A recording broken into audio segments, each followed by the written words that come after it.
Hi, Richard. Hi, Bob. How you doing? I'm well, thanks. Good. Let me introduce us. I'm Robert Wright. This is The Wright Show. You are Richard Vague. You've been with us before a couple of times. You're the author of The Next Economic Disaster, which helpfully offers us a way to prevent it. You're also managing partner at Gabriel Investments. You've been CEO of a few places, Energy Plus, Juniper Financial, and one other company, the First USA Bank. You were a pioneer in credit card biz. You, I think, were kind of instrumental in bringing us the now familiar co-branded credit card that has our alma mater or the name of some airline or something other than MasterCard on it. And you're chairman of the Governor's Woods Foundation. I wanted to talk about a couple of things today. One is the economics, broadly speaking, the tax plan that is being passed as we speak, and the implications of that. And I also wanted to talk about a piece you recently wrote for the journal Democracy on state and local, the state and local financial base for doing things with like infrastructure and public education, which has a kind of relevance to the tax bill. I also wanted to talk about an interesting venture you've been involved in, which is kind of finding out what people across America think. After Donald Trump was elected, there was a lot of interest in going out and, among kind of coastal elites and going out and finding out, well, gosh, what are they thinking in Middle America? How did we wind up with this guy's president? I think you've been out not addressing that question explicitly. You haven't been out asking people why they voted for Donald Trump, but you have been out asking people what's on their minds, what are their concerns, and all of that kind of relates to the question of Trump, I think. So I wanted to start out talking a little about the tax bill, then get into the your forays, your fact-finding forays. And then finish off. Then get back into economics to talk about your Democracy article, if all of that is okay with you. Is all that okay Sure. with you? That'd be great. Thank you. Okay, we got it for people actually watching this as opposed to listening to the podcast. We've got a nice shot of downtown Philadelphia behind you. I see some modern buildings. It's interesting. I gathered that the reason the Philadelphia skyline is all kind of modern and postmodern is because until fairly recently you weren't allowed to build a building very tall. Is that right? Yeah, it was unofficial, but you were discouraged from building a building that was taller than the top of William Penn's head on top of the municipal building. So there weren't for many decades, and now we have Comcast and others who are quite tall. Okay. So this tax bill. Now, one connection I can think of between your work and this tax bill is, in your book, The Next Economic Disaster, you emphasize, as I recall, the role of debt, the debt load that an economy carries in kind of pushing it toward the precipice. Now, you put more emphasis on private debt, I think, than public debt. But as I recall, you thought both were important. I think part of the issue is just that private debt is a lot bigger as a rule. And public debt is much discussed. That is the budget deficit is what we mean by public debt. So I was wondering there's been a lot of discussion of the fact that the tax bill will increase the budget deficit. And so there's some concern about that among fiscal conservatives. But anyway, that made me think of you, and I was just wondering what's your overall reaction to the tax package? Well, I think the tax bill is a missed opportunity. I think a tax cut can provide stimulus if the recipient of the tax cut spends the money. And we've modeled this out in a number of different ways, but if you get a tax cut and it just increases the amount you save, the stimulus is negligible. If, however, you spend it, it really can bring a benefit to an economy. And so that means that the more you direct it towards the middle class, the more likely it is to be spent, and the more likely it is that you have an economic pickup. This one was skewed away from the middle class, and so I think we just kind of whiffed. We missed a really great opportunity to do something really powerful, and instead we've made a lot of rich people richer. Mm-hmm. Now, I guess they would argue that giving tax cuts to rich people lowers interest rates because the rich people put it in savings or something. Is that the argument on the other side? Isn't that the classic supply side argument, or am I wrong? Well, I mean, there's certainly that argument, but that factor really is de minimis. And I would just repeat what I said. If we give it to people that will spend the benefit, that has a direct, powerful multiplier effect, to use the economic term. Mm-hmm. And they did give a little bit of a break to a lot of people in kind of the middle income area, right? It's just that the lion's share went to rich people. Yeah, I mean, it was fairly trivial. Yeah. Now, of course, another a separate concern about the deficit spending aspect of this is that the Republicans are going to come back and use this as the occasion to cut Medicare, Medicaid, Social Security, whatever. Because the tax plan does seem to add to the deficit by at least $1 trillion, but I guess that's a separate matter, and we'll see what happens there. Now, there's another thing that made me think of you about this tax bill, which is this article of yours in Democracy that we're going to talk about near the end of the conversation is very much concerned about the financial base that state and local governments have, because we rely on them to do a lot of that base for public education and for infrastructure. And the tax bill does create some challenges in that area, right? Because it limits the deductibility of state and local taxes in a way that will presumably erode the financial base of at least some states and localities, right? Yeah, states and local government, cities and others, are in terrible shape right now. Not all of them, but the vast majority of them. They're under enormous pressure because of rising pension costs and rising Medicare, Medicaid type costs. And state and local spending has actually been constant as a percent of GDP for many decades now. It's right around 12%. So if your pension costs are rising and your healthcare costs are rising, then something's got to give. And what has been giving over the last couple of decades has been infrastructure, roads, water systems, bridges, and education, particularly education infrastructure, school buildings and the like. Well, that pressure is not abating. Those costs are continuing to rise. Therefore, the need to offset it with cuts elsewhere, little by little, frankly, I mean, this is a little every year for many years in a row, will not change. State houses and city halls are battlegrounds where things are being cut year after year after year, and the crisis increases. And so any little additional problem like this represents just makes that harder. And there's kind of no end in sight there. Yeah. And actually, I mean, you mentioned Medicaid.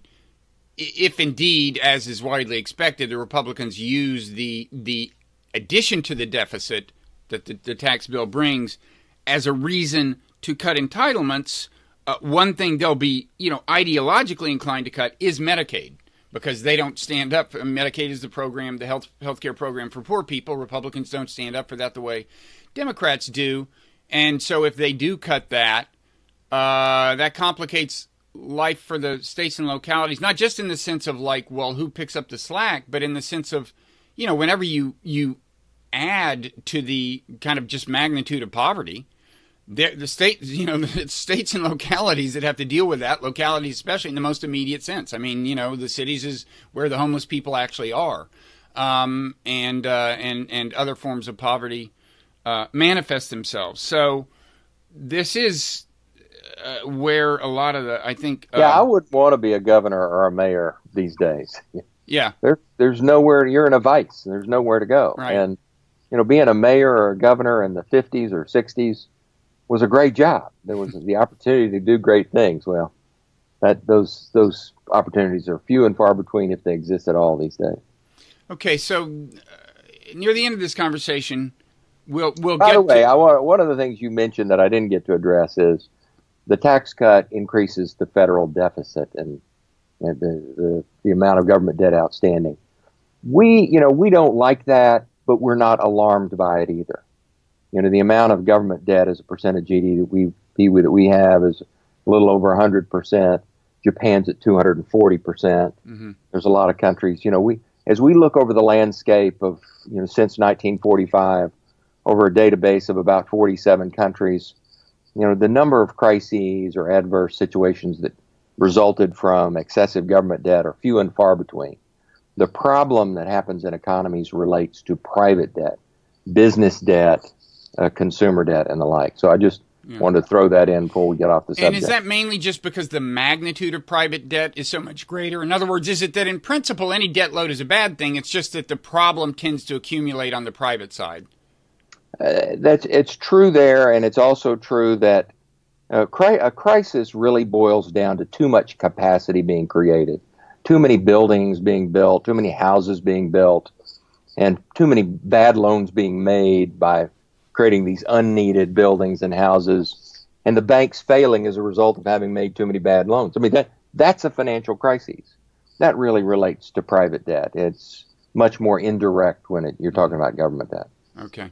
So we will return to the question of what you would do to help state and local governments start seeing their way towards some kind of solution to their kind of looming funding crisis. But first, let's spend some time on this fact-finding thing. Now, when I actually last talked to you, I saw you in Philadelphia, I guess a little less than a year ago, and you had been on one of these trips, but you were going to go on more. Why don't you tell us, like, what inspired you to go out and do this kind of fact-finding, and what the nature of the fact-finding is?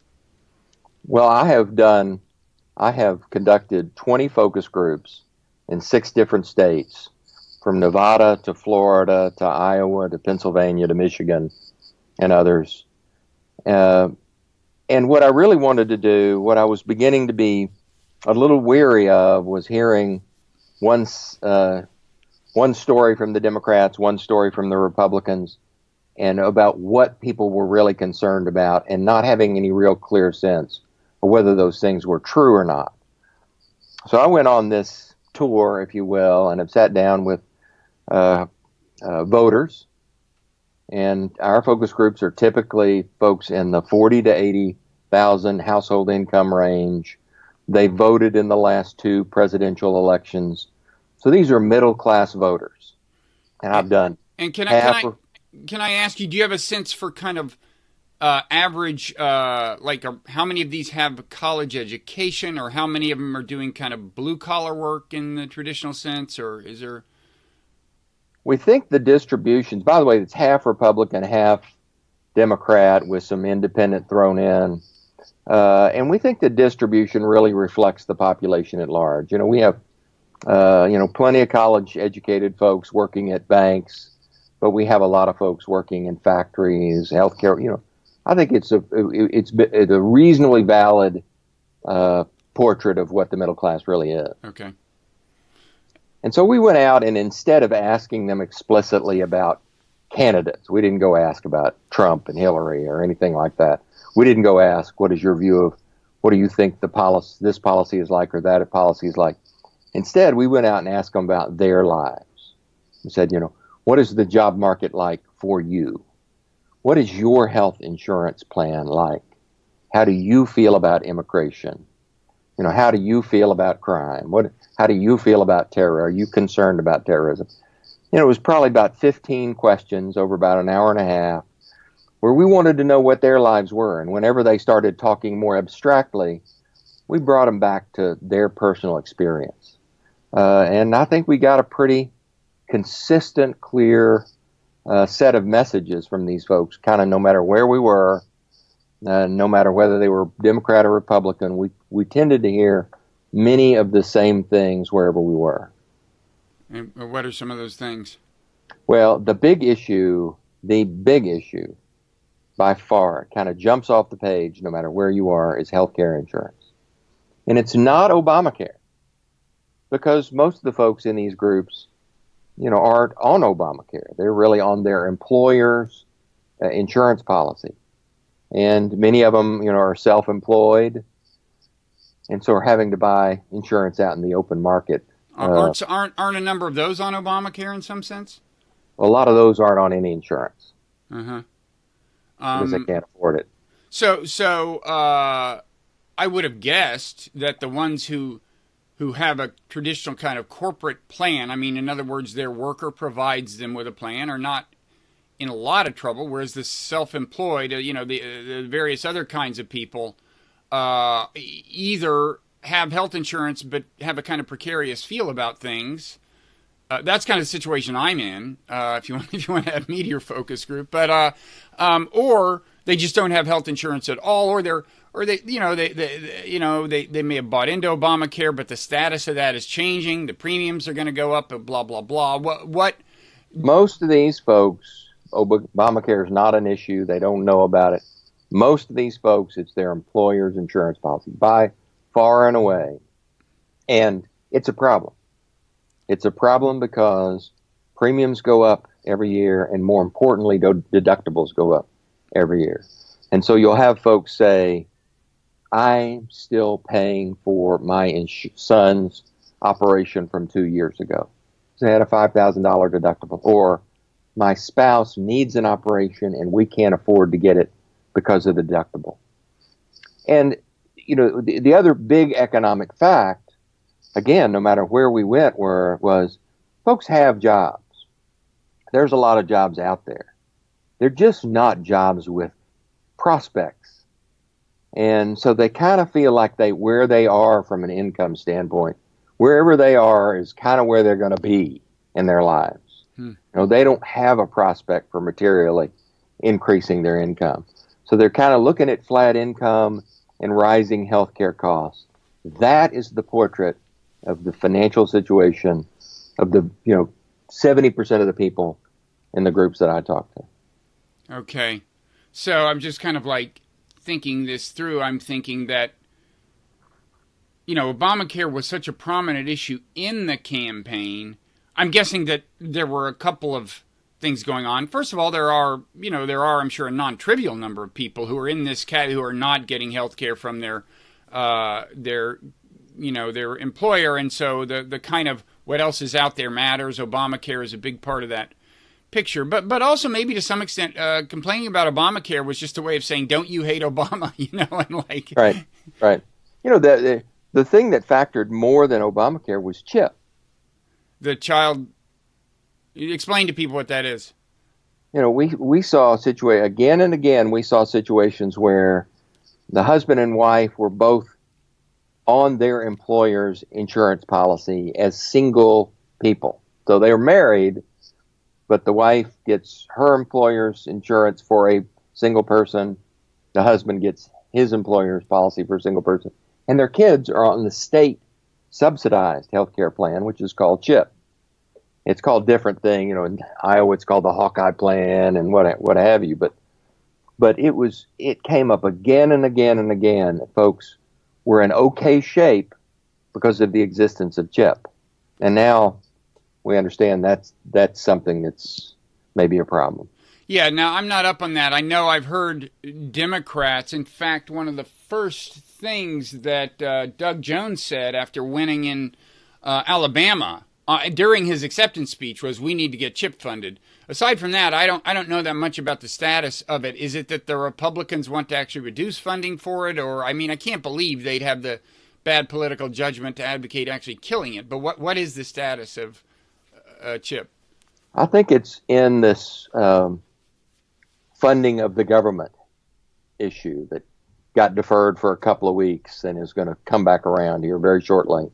And that's one of the things that has not been funded.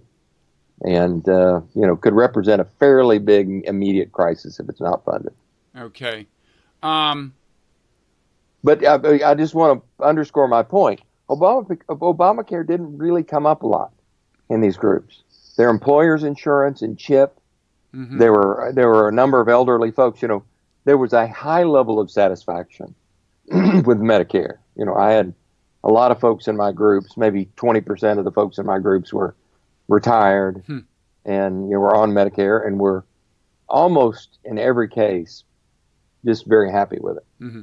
Now, if your income, the income range of these people was I think you said 40 to 80,000, you probably didn't encounter a lot of people who were on Medicaid, right? The low income program. I did not. There were some, but not a lot. Yeah. Okay, so they're basically, it sounds like the discontent and concern about the healthcare program is about, to some extent, the situation we live in, which is that healthcare costs are rising, in part because the technology of medical care advances, and there's more and more you can do for people, more and more ways to treat cancer, some of them very expensive, and so on, right?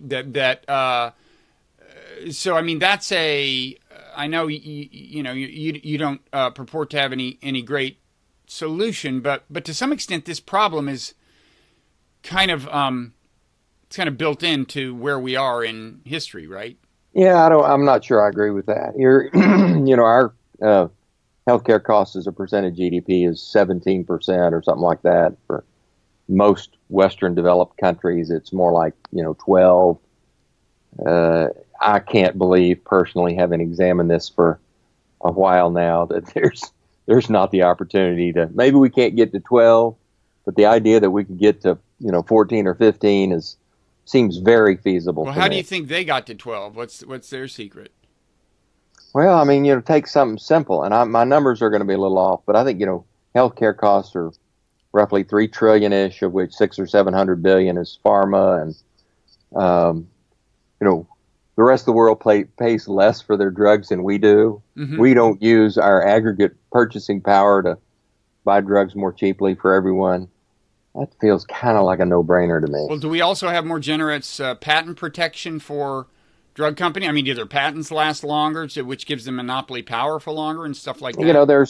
There's a lot of different situations given the drug, but the United States, if it chose to be the buyer for drugs, could be just like any customer for anything. Just say, we're happy to buy your drug. Here's what we're going to pay for it. But the way that happens in a lot of other countries is they have a single payer plan, also known as socialized medicine in Republican circles. Is that where this logic naturally leads you, or are there other ways? No, there's a lot. There's a fairly broad spectrum of solutions that fall short of single payer. I'm not here to advocate one versus the other. But I am here comfortable with the idea that, we're spending 17 and the rest of the world's spending 12. We're probably overpaying. And so big pharma lobbying is generally what gets in the way of reform on this. I assume the question comes up every time there's a big healthcare proposal like Obamacare or Hillary Care or whatever. That's certainly a big part of it. Yeah. It's not the only part by a long shot. But okay. There's one of the really beneficial aspects of Obamacare that only impacts a minority of healthcare so far, is the idea of reimbursing providers by occurrence rather than by visit.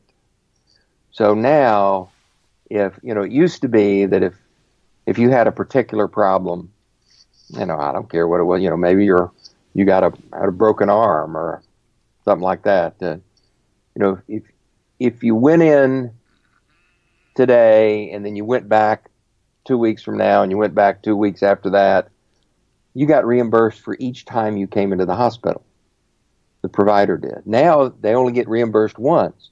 So there's an enormous premium now within hospitals. And I sit on the board of a large healthcare provider currently, University of Pennsylvania healthcare system. And there's enormous amount of work making sure there's enough quality so that the problem gets solved on the first visit.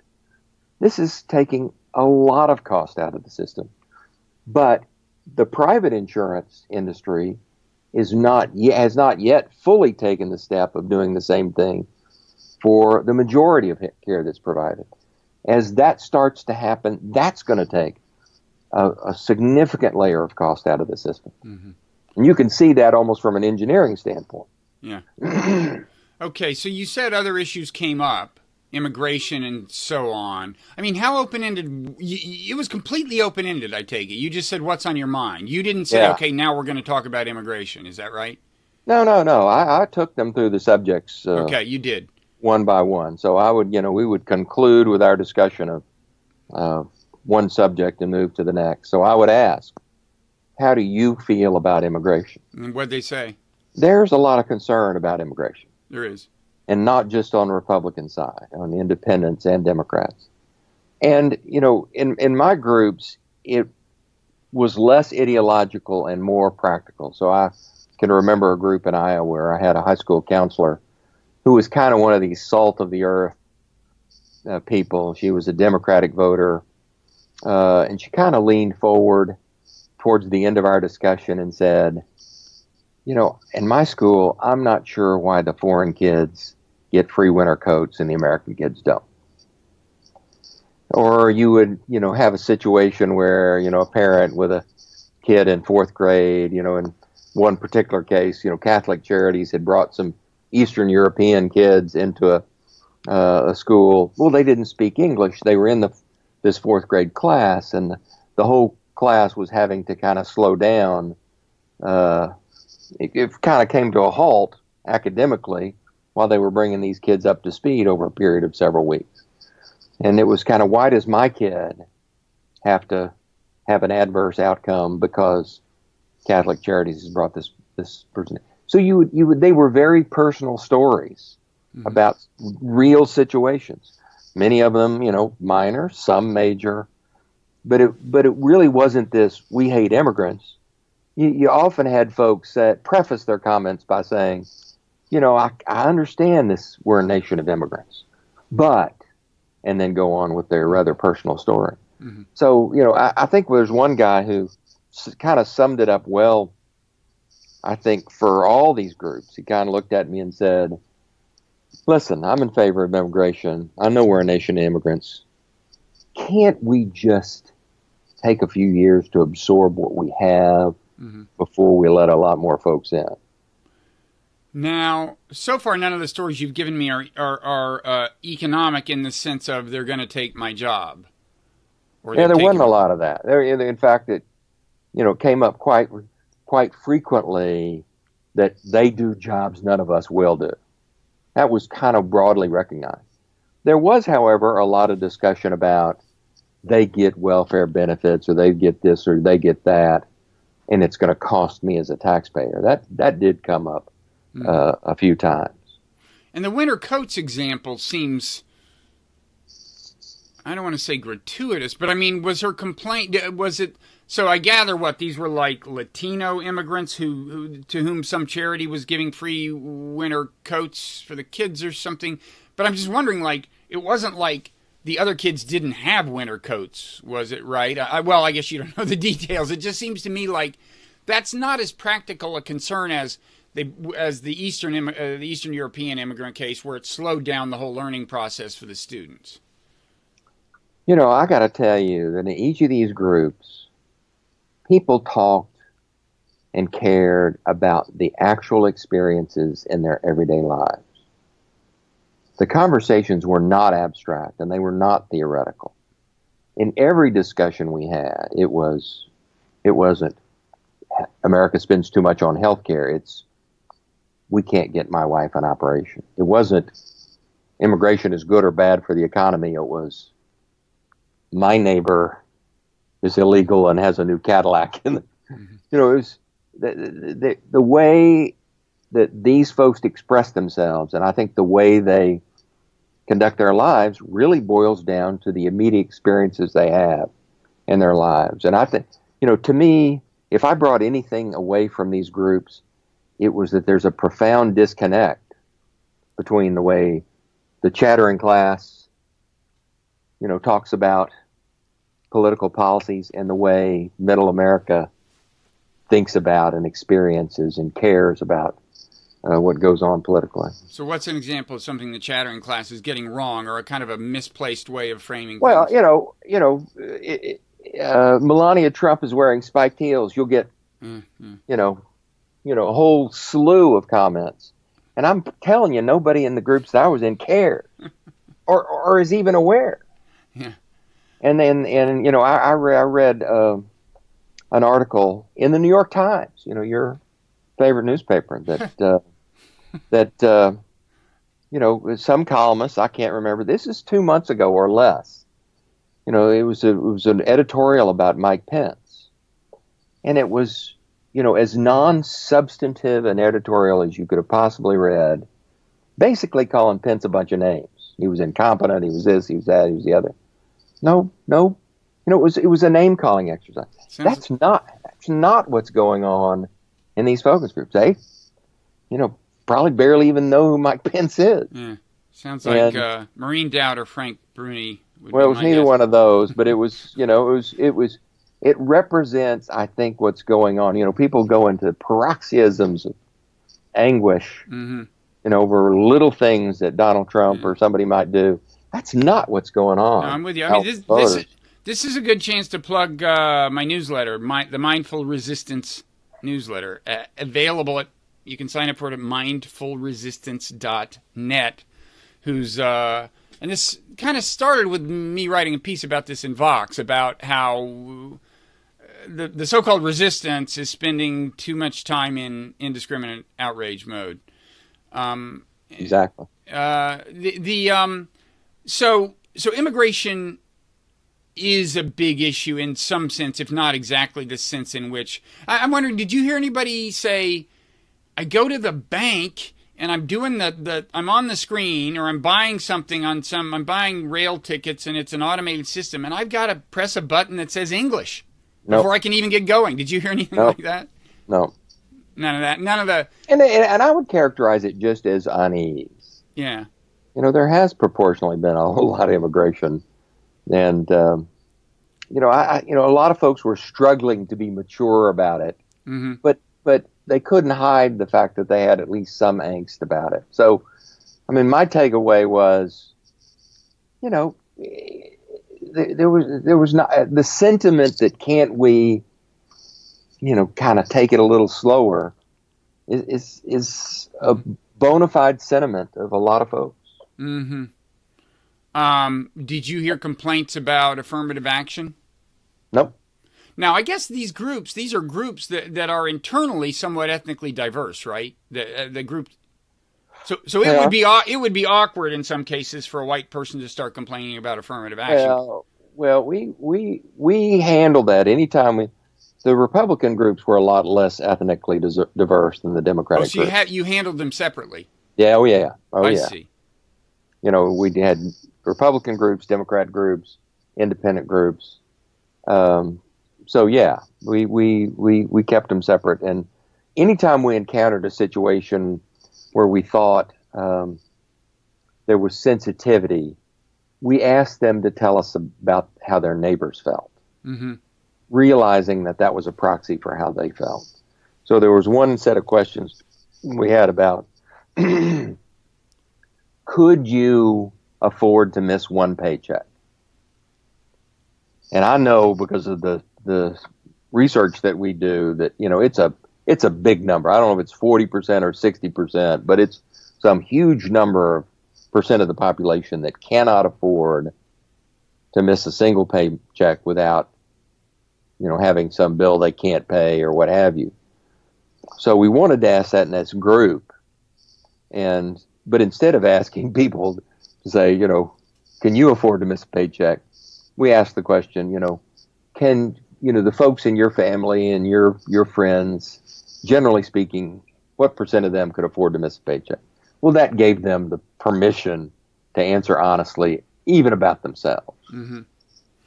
So, and I gather you said there wasn't much about affirmative action. I gather you didn't hear a lot of like openly bigoted comments. I mean, I asked because there's the perception among some people on the left, I think, that what drove Trump into office fundamentally was racism. Now, of course, racism can manifest itself in a lot of ways, and there are people who are racist who are not openly bigoted and certainly wouldn't wear a KKK hood to a focus group. But anyway, did you get much in the way of bigoted vibes as you define those? You got a little of that, but it was a tiny part of what we experienced. Mm-hmm. Okay, so other issues. What other issues seemed somewhat salient to people? Well, I mean, we could spend all morning. I could talk about all of them, but one that kind of tickled me was climate change. Folks kind of, by and large, folks kind of don't buy the whole climate change thing. You would say that was a majority of people. I mean, there is actual polling on this, but your sense was that most of the people in this income group don't accept the argument that it's human cause. I would say something more fundamental than that. Most of them don't really care one way or the other. Yeah, it's not. Go ahead. Well, they don't see it impacting their lives anytime soon. Right. Yeah. If you go back to this, paradigm that I've suggested, that it's really about what directly affects their lives, that they really care about. For most of them, it's not an issue. And what tickled me, I would get some odd answers. So I was in Michigan. This was a Democratic Party group, a terrific group of people. One woman, I would say she was in her mid-40s. She was in the healthcare industry, well-employed, terrific person, somebody you immediately like, a reasonable, balanced person. And we're having our little discussion about climate change. And as we're concluding it, she leans forward and she says, I hear the government creates hurricanes. and the guy 2 seats down from her leans forward and goes, I heard that too. Really? So I mean, you would get a lot of those sound like Alex Jones InfoWars fans. This was a Democratic group. This was a Democratic group. Yeah. So I mean, I'm just saying, and most folks on climate change that really kind of ventured a comment would say, there's so much on both sides, and I don't really have time to study it, so I really can't say. Mm-hmm. So what about terrorism and the issue of Muslims, which is kind of a category that in some cases, I guess it's related to immigration. In some cases it's not, but it's in a way its own special category because of the whole political context. Yeah, there was, some concern about international terrorism, but there wasn't a lot. Folks were kind of matter of fact about this. Here's another story for you. I was in Las Vegas not too long after the shooting there, where, was it 60 or 70 folks died? In that range. And, a couple of hundred were injured and what have you. And I was asking folks, I wasn't discriminating between international and domestic terrorism. I was just saying, are you concerned about terrorism? There wasn't a lot of concern. And one self-employed young lady said, I've done the math, and only 2% of the people at that event were killed or injured. So I think that even if I was there, I wouldn't have been hurt. If everyone were as rational as that, several of our policies would be less crazy than they are, including foreign policy. But that's funny. What I thought you might. What I was wondering was, do they even consider what happened in Las Vegas terrorism? Since after all, it wasn't a Muslim, or it wasn't an outsider. I wondered whether if you just brought up the word terrorism, whether they would even make the connection to what had just happened in Las Vegas. No, they do. They do. Yeah. So terrorism not a huge concern. I mean, God, that I guess that's kind of a fail for Fox News, given how much energy they devote to keeping people scared about it. Yeah, people are very practical about it. Because and we had the same discussion about crime. I was in Tampa right after that serial killer had killed his fourth victim here a couple months ago, and it was there's a general sense that the world's a more dangerous place and I need to be more prudent. They're not cavalier in dismissing terrorism. They say, yeah, we do want the government to be, vigilant, and we do think that we personally ought to be. I don't go out at night anymore. I'm very careful about where I park when I go to, so there it wasn't dismissive. It just wasn't, hey, I spend my whole life being afraid of terrorists. Mm-hmm. Did foreign policy come up much? Not a lot. People don't have. We talked about foreign policy. It just wasn't a big issue for most folks. Okay. So we've talked about economics, healthcare. I'll give you another one. This is another one. Trade. Yeah. I couldn't find anybody anywhere who had vociferous opposition to trade. Really? To free trade. There was kind of a mixed view, and frankly, I had to really explain it in a lot of groups. They would say, "What do you mean protectionism, free trade?" I would get very direct about it. I would say, when factories shut down, people lose their jobs because people overseas. I would get a very, very mixed reaction. I had one woman say, remember how expensive clothes used to be? It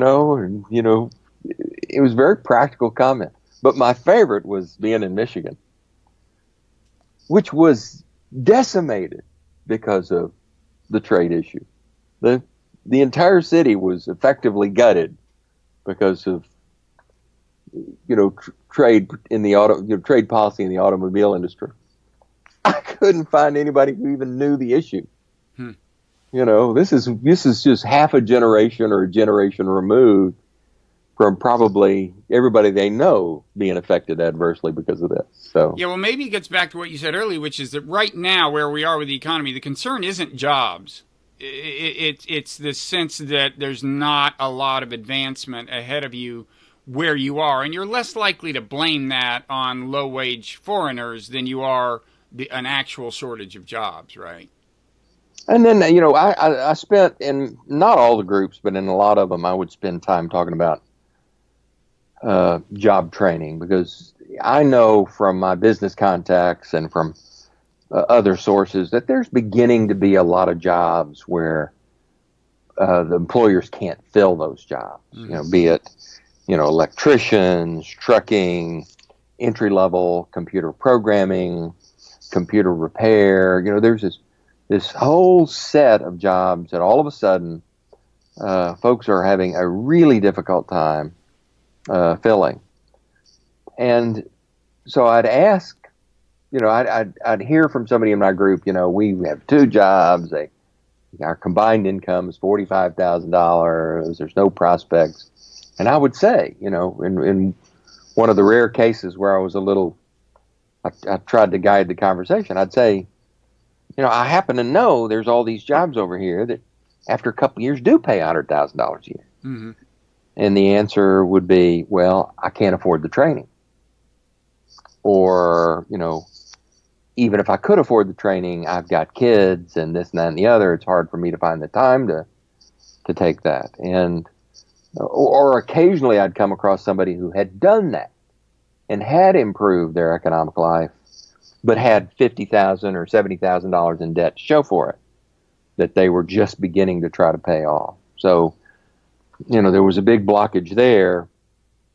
And then I go to my friends that have companies where they're having difficulty filling these jobs, and I'm saying to them, so, if you're having such a tough time, why don't you pay for training? And they will, this is not universal, but it happens a lot where folks will say, well, I tried, but I trained somebody in 6 months after they started working for me, they'd go to work for a competitor for X much more money. Mm-hmm. So, we're not doing that anymore. So, did you, one thing some economists say is that international trade isn't actually as big a threat to jobs as automation. Did you find much awareness of automation as a threat? yeah, there's concern about it. And there's general concern that even though I have a job, that I don't have a lot of job security. There's automation. There's also this issue that came up a few times where I know that if I start making too much money, that they'll just let me go and hire somebody to take my job that's 25 years old, and they can pay half of what I'm making. Yeah. Well, this is. Well, go ahead. I'm just saying there's this general sense that, hey, I can't take this job for granted. Right, which of course is one of the big shifts over the last, 4 or 5 decades. Used to be that there was a sense of kind of mutual commitment between a big corporate employer and the employee, and the expectation was you would be there possibly for your whole career, and that's just gone. Yeah, I would make a footnote to that, which is for most of American history that was not true. So it was an aberration, that the period of kind of the 60s, the 50s, 60s, 70s. I think that was the historical aberration. Okay, so any other big issues that emerged? We just passed the tax bill. I'd report to you that I would ask every group, how do you feel about the taxes you pay? And nobody likes to pay taxes. But tell me, do you feel like you pay, your taxes you pay are too much, too little? Are they reasonable? And the answer I'd get again and again and again was, taxes aren't a big issue to me. Probably reasonable. And so did you have any big takeaway in policy wise? Like if you were, I guess a member of either party, but if you were, suppose you were, it's the Democrats who seem to be trying to formulate the response to Trump's electoral success. Did you come away thinking, well, here's what I'd do? That's the phase of the operation that we're in now. We've just started that, and we'll start in earnest in January. Without reference to Republicans or Democrats, we're just going to go in and say, based on what we heard, what would we do? Mm-hmm. And we're going to develop a short list of, policy ideas without spending any time worrying about whether this is something the Republicans would like or the Democrats were like.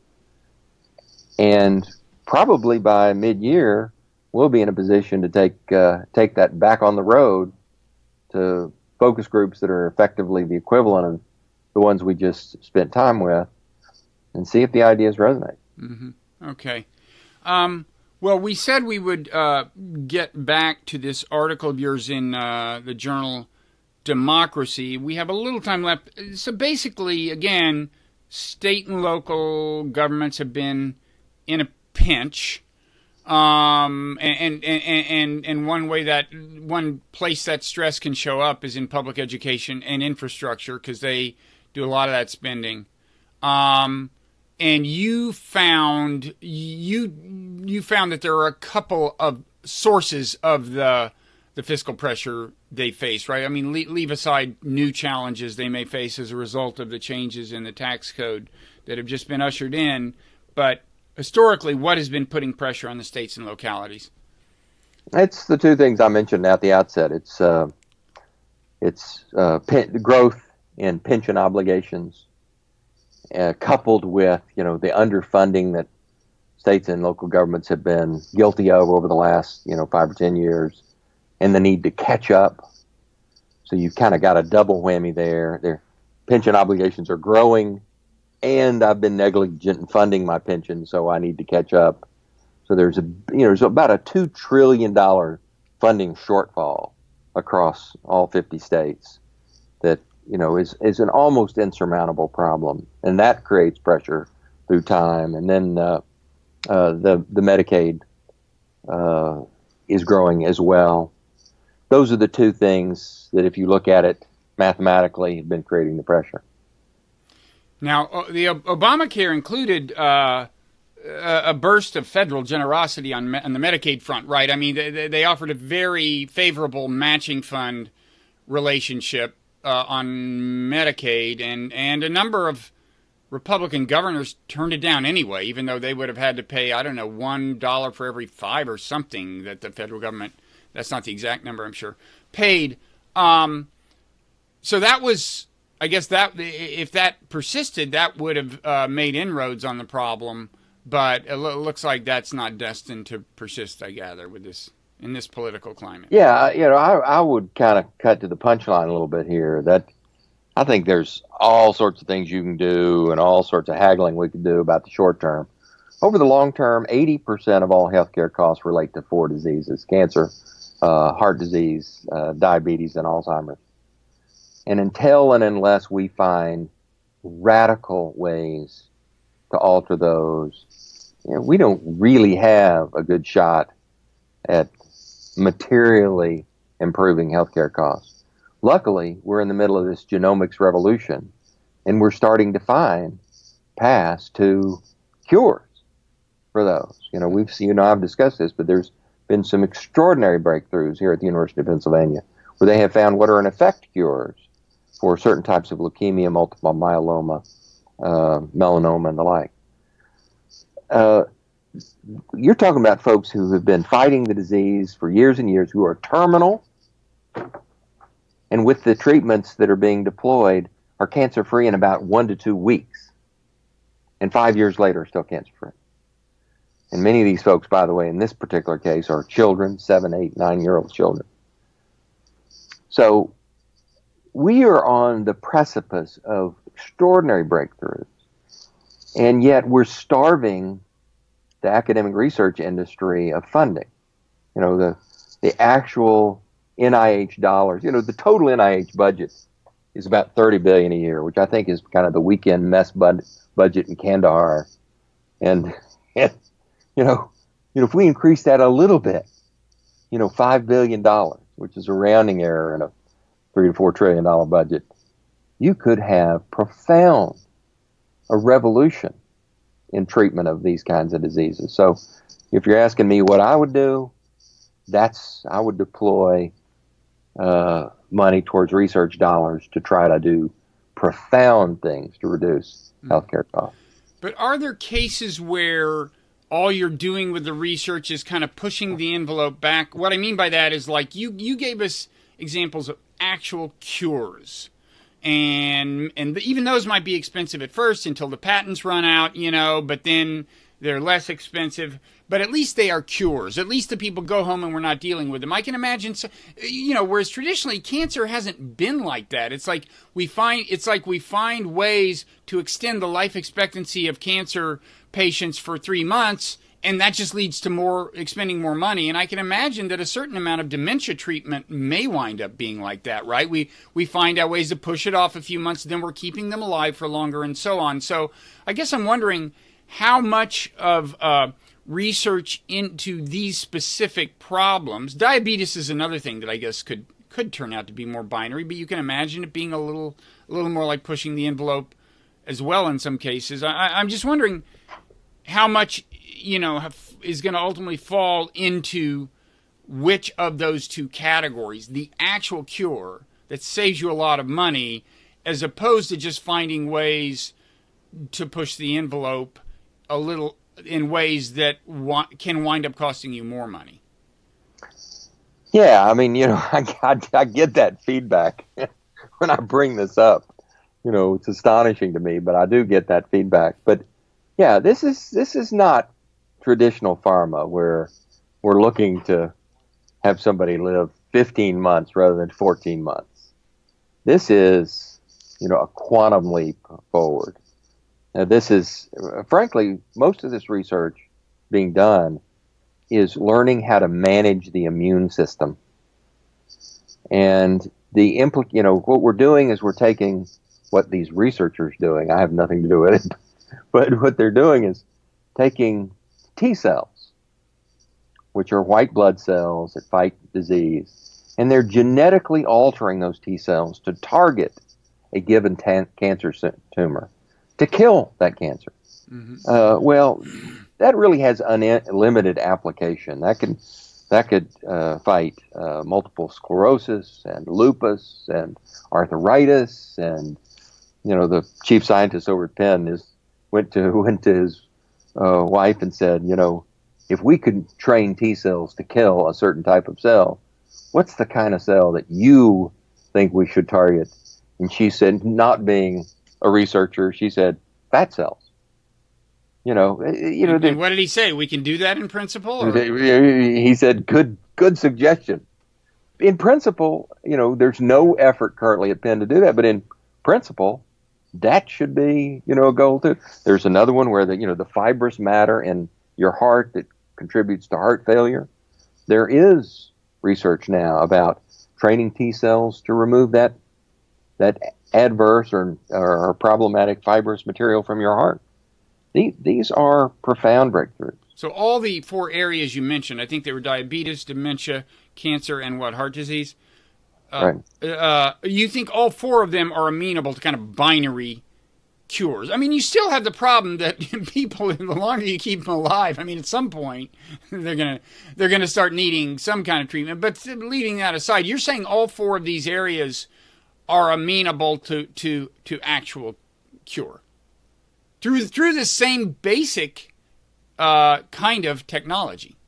I don't want to oversimplify, because there's any number of steps. We're going to find complications all along the way.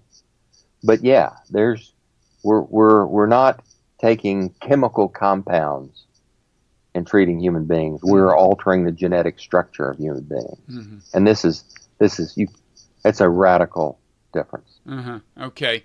Now, just quickly, the other area you pointed to as a problem for state and local governments is pensions. I don't think it gets pretty technical and pretty quickly. I don't think we want to spend a lot of time on that, but is there a quick way of, and I think basically you're just kind of proposing some areas of, some things to think about, areas of experimentation, because there is no simple cure, but you want to... I think there's a simple cure. It's a radical cure, but of the pension funds, there's probably $3+ trillion in state and local pension funds, not including the $2 trillion shortfall. And 82% of those funds are in state plans, not city plans. And what's important about that is that states cannot declare bankruptcy, have full taxing authority. And so the question really is, why is it in that scenario we're asking a state to pre-fund 30 or 40 years worth of anticipated pension payouts?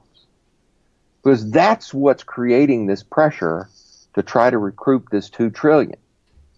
My suggestion in the article is, let's convert from defined benefit plans to defined contribution plans to get rid of the accounting problems. Let's get states to pay as they go for retirement benefits, because that's really the fundamental sin that they've been committing, is to underfund things. And then for those pension plans, let's not require them to keep 100 cents on the dollar of the anticipated next 30 or 40 years worth of pension benefits. Let's just have a reserve. It's not a credit issue. That, if you go to work for Frenchie's Plumbing and he puts money in your pension, well, you want it to be pre-funded and put off in a segregated plan, because Frenchie's Plumbing probably not going to be there 30 years from now when you retire. The state's going to be there. The state can't declare bankruptcy. It's got full taxing authority. So instead of, let's not require zero be set aside, but let's not require 100% be set aside. Maybe 50% or 30%. Some amount like that. If we do that, all of a sudden, you got $150 billion a year free. And you create a transitioning period. Let's say over the next 30 years, we're going to allow states to kind of, in an orderly way, migrate down to that 30% reserve level.